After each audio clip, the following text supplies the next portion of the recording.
Né, sobre preservação de local de crime. Isso é fundamental para o resultado final do nosso trabalho. Dizer que fiquei morrendo de vontade de achar uma impressão digital na arma, uma impressão digital do Cristiano naquela arma, que daí realmente amarraria bem, né, ou em algum outro objeto na cena do crime, que pudesse colocá-lo lá. Então, a importância dessa perícia integrada, de todos os institutos trabalharem para dar uma resposta em uníssono, né, uma resposta única que favoreça a investigação e a justiça. Estamos hoje, desde as 6 horas da manhã, trabalhando num caso de uma tentativa de homicídio, onde a autoridade policial está nos cobrando o nosso laudo, porque o nosso laudo ele tem que ser muito sério, porque além de auxiliar a justiça, posteriormente, ele auxilia muito também a investigação. Então, às vezes, temos que liberar laudos em 2 horas e encaminhar diretamente à autoridade policial para que possamos auxiliar nesse quesito. Agradecer também ao Dr. Kleber Lund pela excelente iniciativa e organização do evento. Acho que é muito bom quando trabalhamos de forma uníssona para favorecer uma melhor investigação e auxiliar, então, aos órgãos de justiça para que seja feita a justiça, né, e traga um pouco mais de sensação de segurança pública e paz social. A gente vai passar agora um pequeno vídeo, né, que explica um pouquinho o nosso trabalho, e na sequência o Dr. Osmar ele vai proferir então uma pequena palestra explicando, né, qual é o nosso trabalho. Também o tempo é muito curto, né, não vai dar tempo de a gente explicar sobre o nosso laudo. O nosso laudo também ele tem toda uma estrutura técnica que dá muita segurança, né, ao delegado de polícia, à justiça, para que possa usar essa nossa peça, né, nas mais diversas situações. Então é isso.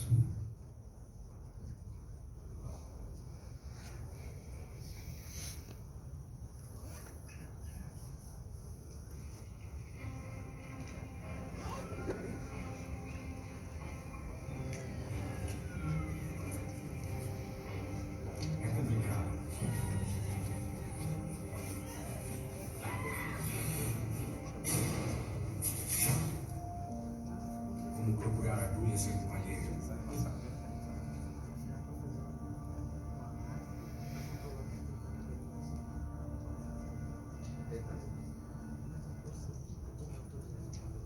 Bom dia.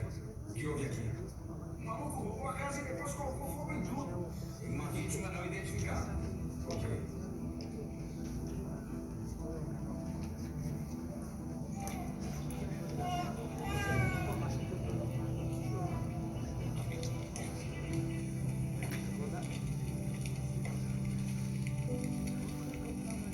Existem crimes chocantes, revoltantes. O crime pode ter algumas vítimas, nenhuma testemunha, mas sempre existem muitos suspeitos. Todos são suspeitos. Tem trabalho para você. Bom dia. Alguma testemunha? Parece que sim, ela vai dar uma entrada e falar. E o corpo? Já foi identificado? Ainda não. Não faz sacrifício, eu cuido disso. Ok, obrigado. Várias perguntas são feitas. Quando? Onde? Por quê? Para mim só existe uma. Quem?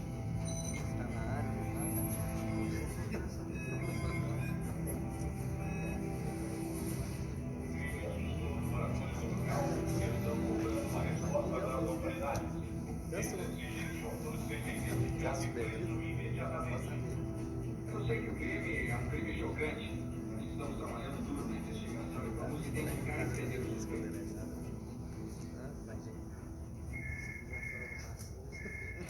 Laboratório.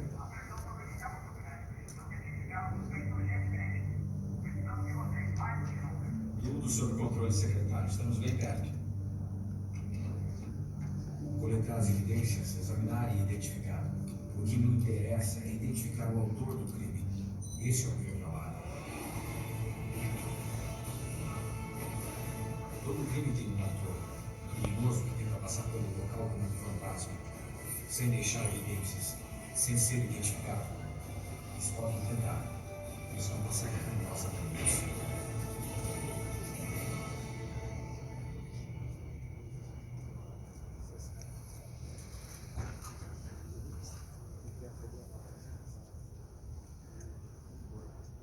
Bom, pessoal, essa é uma pequena apresentação, uma animação resumindo um pouco o nosso trabalho, né, para facilitar a compreensão da função do Instituto de Identificação. Pode abrir o PowerPoint, se você puder.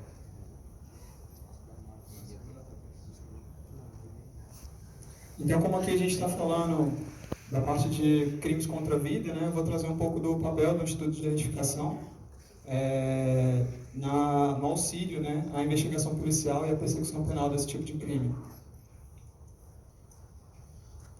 Bom, a investigação começa com essa primeira pergunta: quem é a vítima? Dificilmente, sem você saber quem é aquele cadáver que está no local, você vai conseguir mais vestígios ou mais informações acerca daquele caso. Então é muito importante que a vítima seja identificada.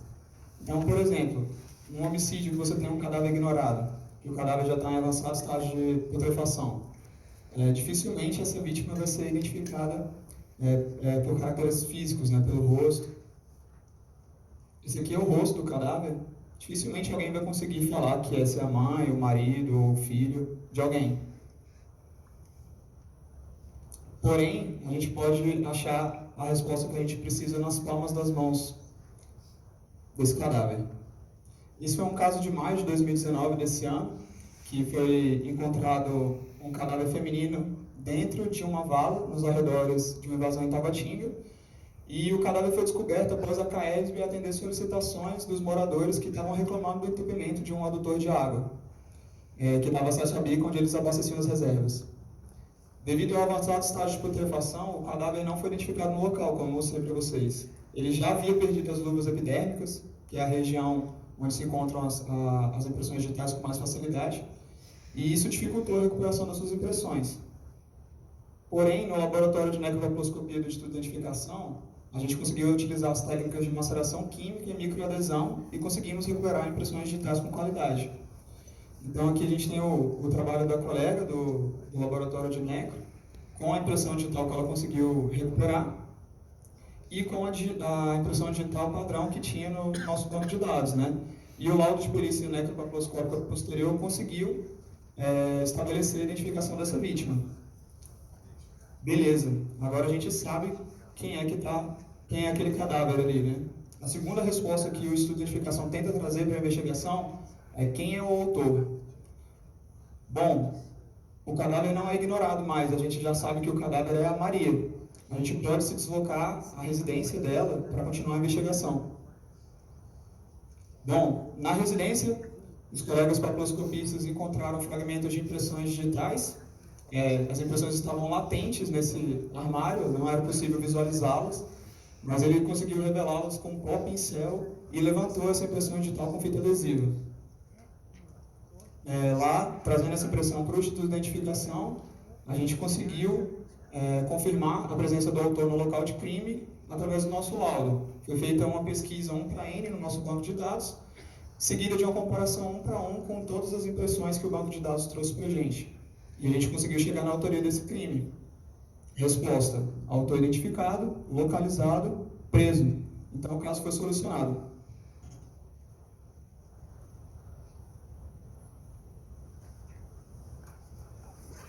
Se vocês entrarem no site da Polícia Civil do Distrito Federal, você vai ver que as atribuições do Instituto de Identificação utilizar a metodologia científica para fins de identificação humana e determinação de autoria em infrações penais.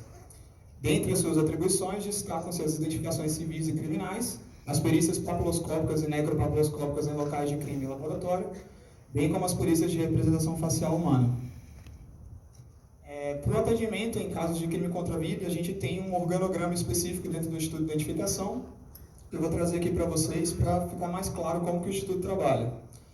Eu vou dividir eles prioritariamente no caso das perícias externas e as perícias internas. As perícias externas são as que são realizadas em local de crime, e é uma equipe plantonista composta, multidisciplinar, né? Tem a união dos institutos do DPT, e ela é composta por um papiloscopista policial, que é do Instituto de Identificação, 2 colegas peritos criminais, do Instituto de Criminalística, e um agente de polícia, também do Instituto de Criminalística. Cada um com atribuições específicas e determinadas na atuação no local de crime. E para o papiloscopista policial, especificamente, a função dele vai ser realizar a perícia papiloscópica em local, em veículos, em materiais. Passando um pouco para as perícias internas, a gente tem a seção de laboratório, que vai receber as evidências recolhidas em local pelo papiloscopista policial da equipe externa, ou as evidências que sejam encaminhadas pela delegacia, caso ela faça apreensão diretamente. E a gente também tem outros requerentes, né, como o próprio Ministério Público, que está aqui presente na apresentação, os juízes, etc. E a função do laboratório vai ser realizar pesquisas laboratoriais com reagentes para revelação de impressões e fragmentos em objetos. As funções do laboratório e da perícia externa não se sobrepõem, porque a gente utiliza reagentes diferentes dos reagentes utilizados no local de crime. Então, dependendo da sensibilidade do vestígio, caso não seja possível utilizar determinada técnica no local de crime, esse material vai ser encaminhado para o laboratório, que a gente vai ter uma série de reagentes e uma série de técnicas que a gente pode aplicar para conseguir reaver impressões latentes desses objetos. Seguindo, a gente tem uma seção interna de exames avançados, que é popularmente conhecida como EIFS, que é o sistema de busca, e ela vai cuidar da comparação das impressões 1 para 1 e da pesquisa no banco de dados 1 para N. Então, a função do EIFS vai ser realizar a perícia nos vestígios papiloscópicos, que no caso vai ser a impressão recolhida, propriamente dita, efetuando a análise técnico-científica dessas impressões e fragmentos papilares coletados em local de crime ou laboratório, tomando por base todas as minúcias presentes. As minúcias são os pontos característicos que estão presentes na impressão digital que possibilitam a individualização da pessoa. Então, com base nesses pontos característicos, é que o pessoal do EIFS vai fazer essa comparação entre as impressões e determinar se aquela impressão recolhida do local de crime pertence ou não a determinada pessoa. Um suspeito encaminhado ou alguém no nosso banco de dados. E o EIFS também vai cuidar da parte de realização de pesquisa nos sistemas automatizados, comparação e identificação dessas impressões. Eu sublinhei essa parte do sistema automatizado porque é muito comum a gente ver em séries e filmes o papiloscopista inserir uma impressão digital no sistema, o sistema rodar sozinho e de repente já vem a foto do suspeito, você já sabe quem é, já pode sair correndo lá, já pode prender e está tudo certo. Infelizmente, a realidade é muito diferente dessa. O nosso banco de dados utilizado é o banco de dados das identificações civis e criminais realizados aqui pela Polícia Civil, né, pelos colegas papiloscopistas. E, só para vocês terem uma ideia, a gente já passou de 4 milhões de impressões de identidades emitidas. Então, se você pensar em 10 dedos por pessoa, a gente tem um banco de dados com mais de 40 milhões de impressões digitais. Não tem como você inserir um fragmento, eu ressalto aqui um fragmento, porque local de crime, raramente a gente consegue reaver uma impressão digital completa, aquela impressão digital bonitinha. Geralmente são porções pequenas da impressão digital. É impossível você inserir isso num sistema desse tamanho e ele te trazer automaticamente quem é aquela pessoa. A pesquisa no banco de dados ela vai servir para diminuir, indicar suspeitos. Atualmente o nosso banco ele trabalha com um número de 20. Então, quando a gente roda a impressão no banco de dados, ele vai trazer 20 outras impressões digitais que possivelmente sejam parece aquela impressão. E o colega que está no sistema, ele vai ter que fazer a comparação 1 para 1 com cada uma dessas 20 impressões, para tentar determinar a autoria. De repente, a impressão não vai estar nesses 20 suspeitos que ele trouxe. Talvez ele tenha que retrabalhar a impressão, lançar de novo no sistema, o sistema vai trazer mais 20 suspeitos, ele vai ter que fazer de novo a comparação com mais 20 impressões para conseguir determinar de quem se trata. E finalizando,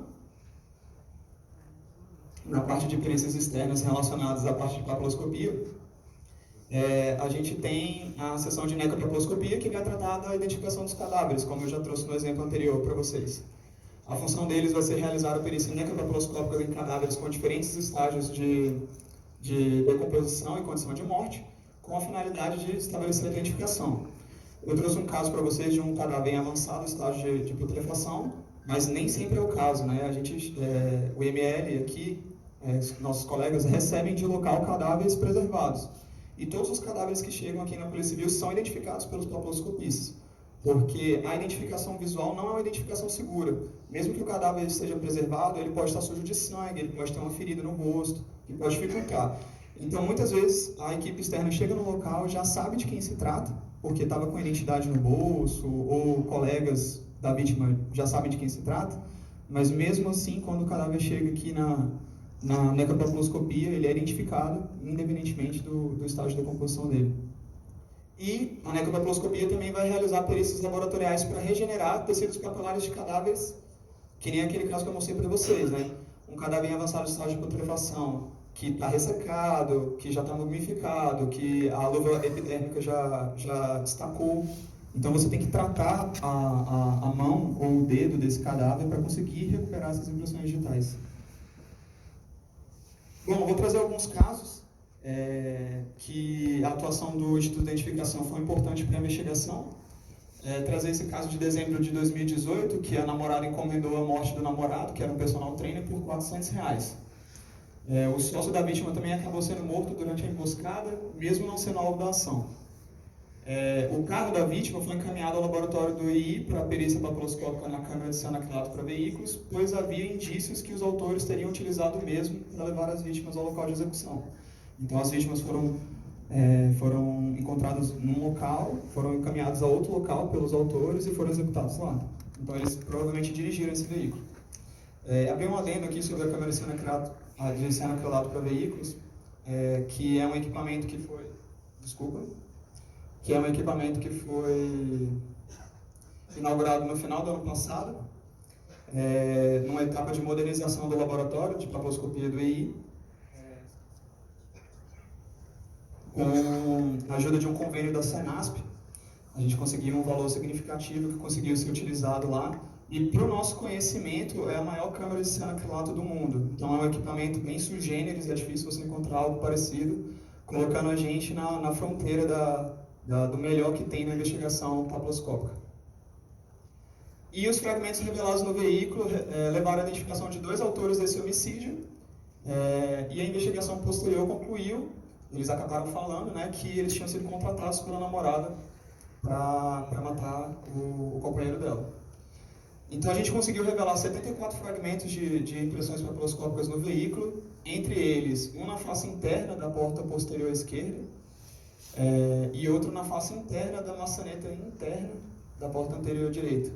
Só para ilustrar, esses são os fragmentos que eu estou mostrando para vocês. Não sei se a imagem está muito boa para vocês, mas são fragmentos com bastante qualidade, fragmentos bastante interessantes, que foram que retornaram, né, conseguiram identificar os autores. Só para explicar para vocês aqui o que é face interna da maçaneta interna, para ficar mais claro, isso aqui é a maçaneta de dentro do veículo. Só para vocês entenderem, você está dentro do veículo, a maçaneta que abre a porta. Na parte de trás da maçaneta, é um acesso complicado, tinha impressão digital, mostrando que alguém tinha aberto aquela porta. Então a gente fez a utilização de um espelho, só para ilustrar aqui para vocês. Nem sempre o acesso ao vestígio é fácil. A gente tem que utilizar diversos tipos de técnica para conseguir fazer o registro do fragmento. Justamente esses 2 fragmentos que a gente conseguiu foram pesquisados no AVES e comparado com os suspeitos que foram encaminhados pelo sistema, e a gente conseguiu identificar esses autores. Um outro caso interessante de 2017 é que uma mulher foi encontrada morta a facadas no interior da sua residência, na estrutural, e o marido, que era o principal suspeito, estava foragido. E na residência, o pessoal encontrou impressões espontâneas em sangue. A equipe do laboratório foi chamada para se deslocar ao local para ajudar a equipe na revelação e registro dos fragmentos, porque a revelação em sangue é um pouco diferente da que costumeiramente é utilizada no local de crime. E o laudo de perícia papiloscópica posterior confirmou que as pegadas realmente eram do marido. Então aqui tem uma foto do local, indicando a localização dessas pegadas, né? O marido dela estava descalço. Então essas manchas de sangue foram coradas com esse reagente, o amido black, para aumentar o contraste das linhas e dos pontos característicos para facilitar a comparação. Então, nessa região plantar, a gente conseguiu fazer a comparação 1 para 1, foi coletada a plantar do suspeito e feita a comparação, e realmente confirmado que ele estava lá na cena do crime. Um outro caso interessante é esse de 2016, que a vítima foi baleada após uma discussão com um traficante que supostamente seria seu amigo. O suspeito fugiu, evadiu do local, Mas, posteriormente, as investigações conduzidas pela delegacia encontraram uma mochila com a pistola Taurus no interior, o qual suspeitava-se ter sido utilizado no homicídio. Essa pistola foi encaminhada para a perícia no laboratório do II e os fragmentos identificados, revelados na arma, foram identificados como sendo do autor. Então, essa foi a pistola que chegou para a gente, e utilizando a técnica do cianoacrilato, a gente conseguiu revelar um fragmento aqui na região posterior do ferrolho, e que continha pontos característicos suficientes para o confronto e para a identificação. De novo, pesquisa 1 para 1, o sistema traz essa quantidade de suspeitos, são 20. Após comparação com cada um desses suspeitos, a gente faz a identificação da pessoa. Eu vou trazer uns outros casos aqui de forma mais breve também, para vocês verem a dificuldade do nosso trabalho. Esse é um outro caso de identificação de vítima, Então, a delegacia chamou ossada. Tá. A investigação vai para onde? Não sabem de quem é, não sabe qual o local, ninguém tem relato de desaparecido, ninguém sabe do que se trata. O cadáver foi encaminhado para a ML, e lá no laboratório de necropaploscopia, o pessoal, após observar a ossada, conseguiu identificar uma região que tinha uma palma de uma mão e que tinha um dedo. Não dá para ver na foto aqui, mas tem parcialmente uma impressão digital bem ressecada. O cadáver já está bem mumificado, por causa desse clima seco de Brasília. E com a recuperação desse dedo em solventes específicos, a gente conseguiu recuperar impressões digitais e identificar esse cadáver. E dando essa informação para a delegacia, agora ela pode começar a fazer as diligências necessárias para descobrir se se trata de um caso de homicídio, para ver exatamente do que se trata.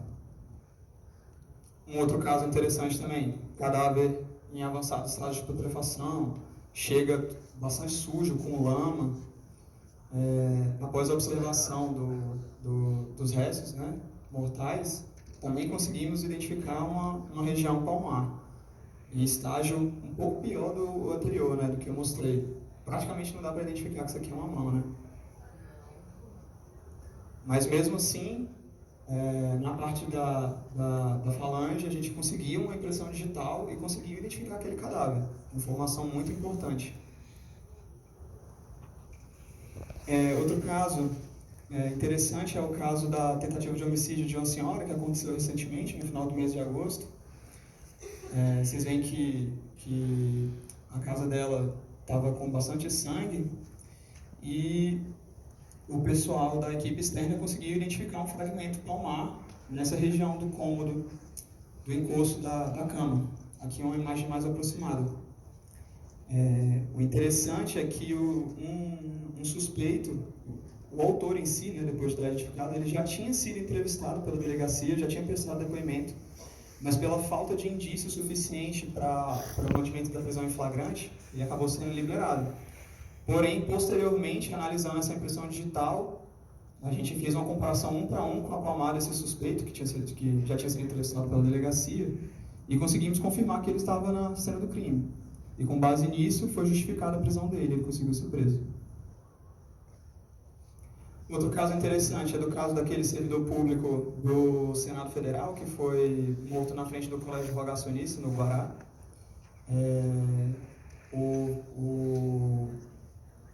O homicida acabou evadindo-se do local com o veículo da vítima e, posteriormente, ele foi localizado, periciado pela equipe externa e, por se tratar de um carro novo, recém-tirado da concessionária, ele ainda continha esse plástico na parte do banco.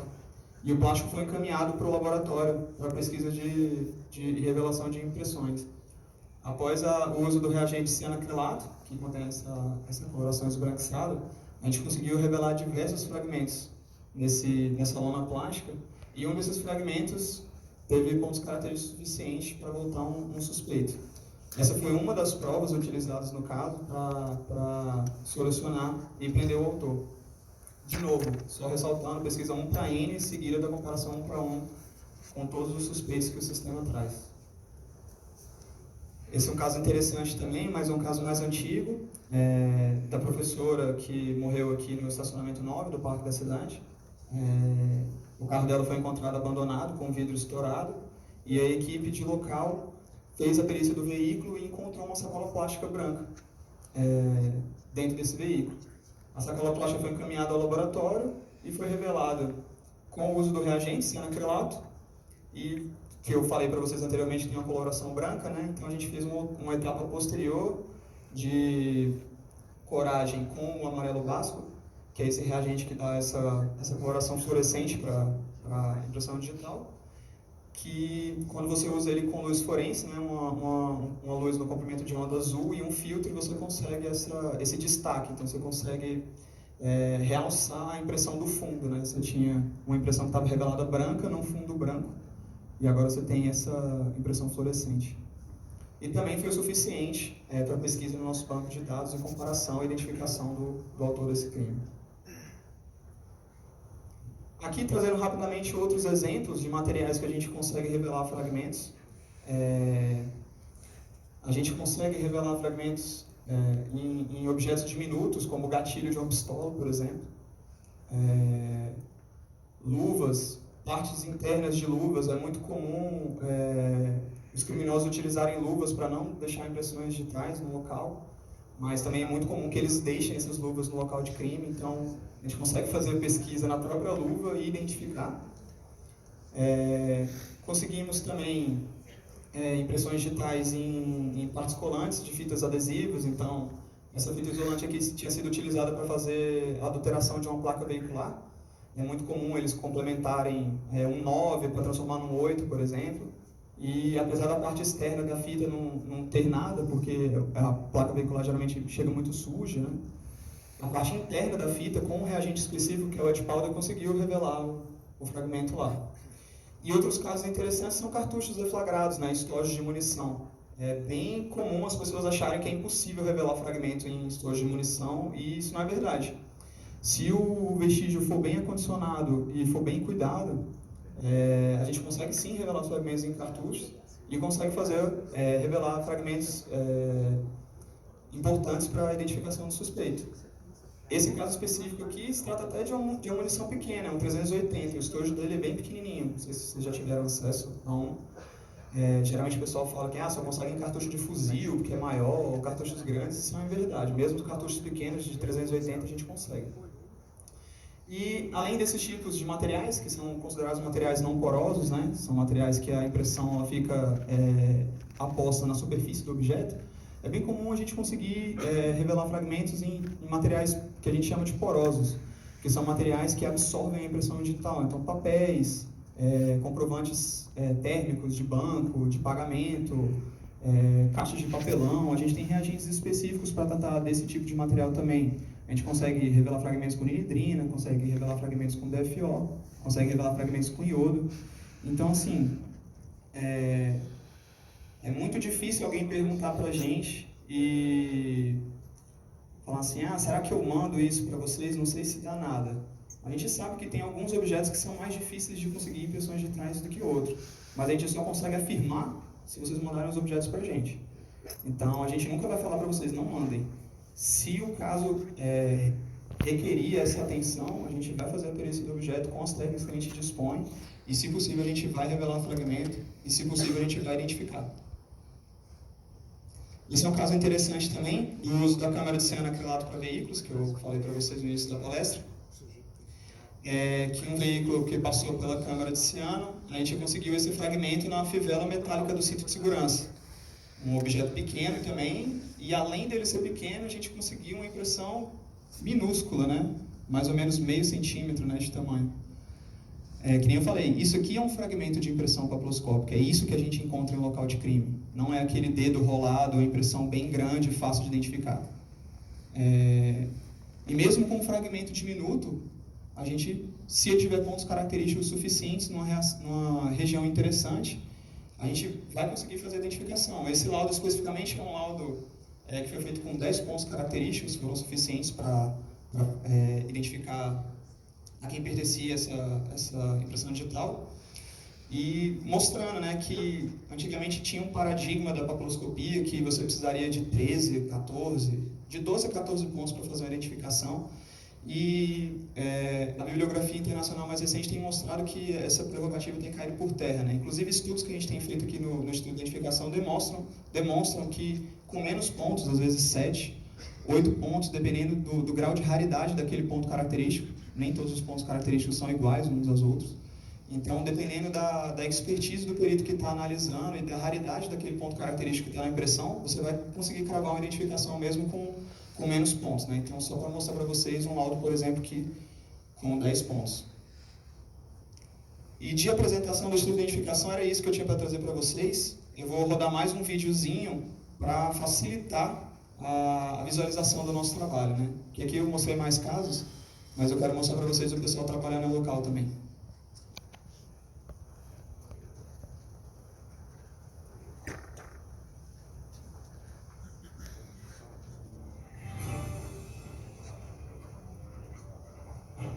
Essa é a fachada do estudo de identificação. E aqui tem a seção do AFES, né, que são os colegas que fazem a parte da comparação da impressão digital propriamente dita.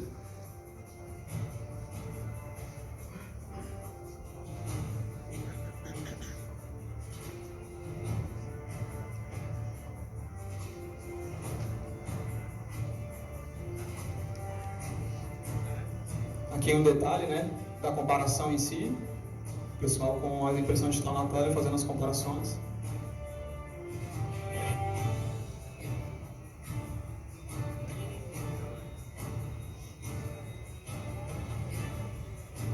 A gente também tem o laboratório de representação facial humana, que é conhecido como retrato falado. Também é uma atuação nossa lá no Instituto de Identificação, que auxilia a investigação. Antigamente era bem comum você ver o pessoal fazendo desenho à mão, né? Hoje em dia não é feito mais isso, é utilizado softwares, né?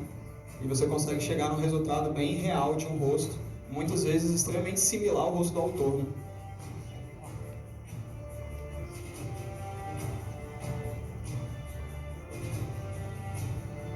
Mostrando um pouco da atuação dos papiloscopistas da seção de necropapiloscopia no desastre em Brumadinho, fazendo a identificação das vítimas. É bem comum que as vítimas sejam identificadas pelo método da papiloscopia.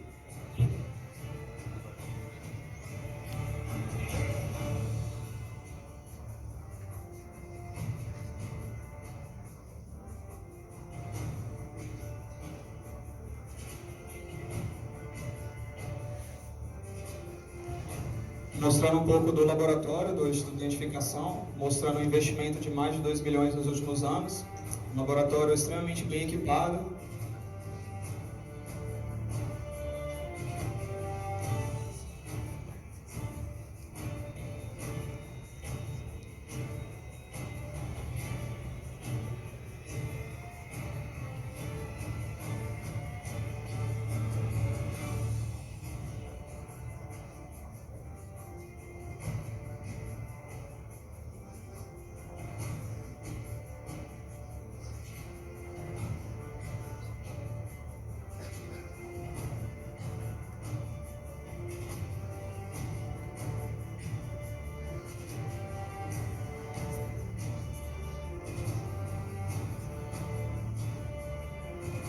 Aqui, só uma amostra dos objetos de local de crime que a gente recebe.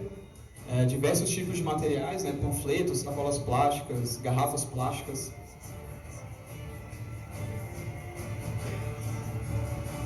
Aqui, utilização de luz forense com corante fluorescente, aquele amarelo básico. E aqui a câmera de fumigação de cianoacrilato veículos que eu falei, possivelmente a maior câmera de cianoacrilato do mundo, que cabe um veículo inteiro dentro, né?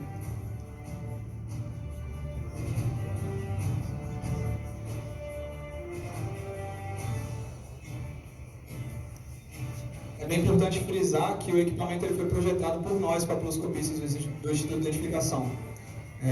Ele foi produzido por meio de licitação, né? Uma empresa que construiu, mas o projeto inicial desenhado era nosso. Aqui mostrando o reagente cianoacrilato nas pastas de dentro do veículo e o perito papiloscopista fazendo a busca dessas impressões.